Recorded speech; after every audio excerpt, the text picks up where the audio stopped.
Now we're going to work on a quadratic, solving a quadratic with a leading coefficient, and this time we're going to do it by isolating the x squared value by moving the leading coefficient to the left-hand side of a parentheses.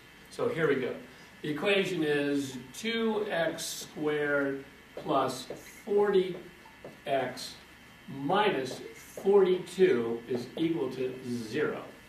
Now, we could divide by 2, but it's not going to help us for illustrating this problem, and we're not going to get much further in terms of factors.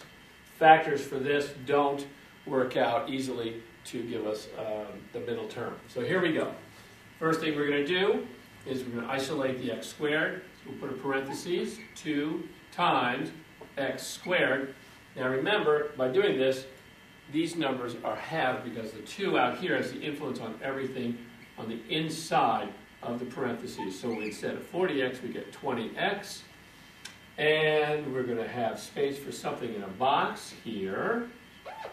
Minus 42 equals 0.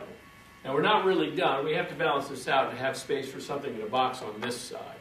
But what I want to do is get rid of this 42, move it to the right-hand side. So I'll add 42 to both sides, and I'll make space for the something in a box.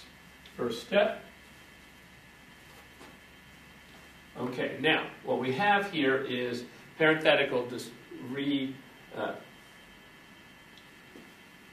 Okay, what we've done so far is we've isolated the 2 so that we have x squared by itself here, and all of these factors inside the parentheses are influenced by the 2. So we have 2x squared, which is what we had before, 2 times positive 20x is 40x, and 2 times something in a box, which we haven't balanced out yet. What I want to do is move this 42 to the other side, so I'll add 42 to both sides. And then I'll have space for putting something in a box as well. So this equals positive 42 plus something in a box. All right, now our equation is balanced, and we can work with this right here. This is the piece where we're going to build a perfect square trinomial. Remember that, as we said before, this 2 influences everything in here. So whatever we put here actually needs to be expressed as twice that over here. It's not really twice that, it's just there's no 2 on the other side of the equation to balance it out. So let's take a look. Half of 20, half of the middle term is 10. That's what we're going to have here. There's our x. We're going to square all this, and 10 squared is 100.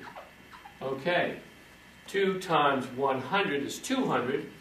So we'll put that 200 over here. That's what it is properly. This is actually 200 just inside the parentheses. It doesn't look like it because of the 2's on the outside. And this is a positive 20x. So this is a positive. X squared plus 10x plus 10x plus 100. Perfect square trinomial. Bring the 2 down.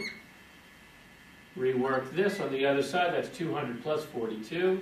242. Now we can divide both sides by 2.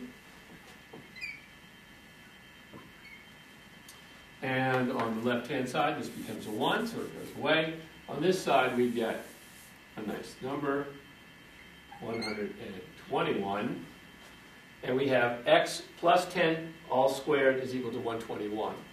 Now, we haven't finished. We want to isolate the x, so we will take the square root of both sides, write it properly as x plus 10 is equal to plus or minus the square root of 121.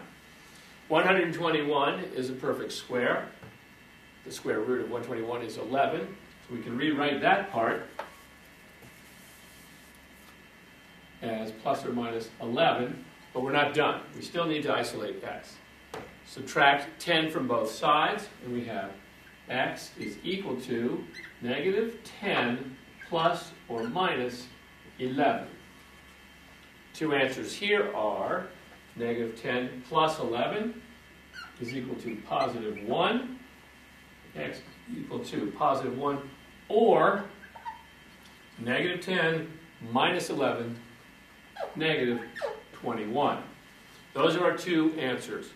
x is equal to positive 1 or negative 21. We did that, just as a recap, by isolating the leading coefficient, working within the parentheses, being mindful to express there's something in a box on the other side of the equation by the multiplier, and then solving, taking square roots, getting down to our final answer.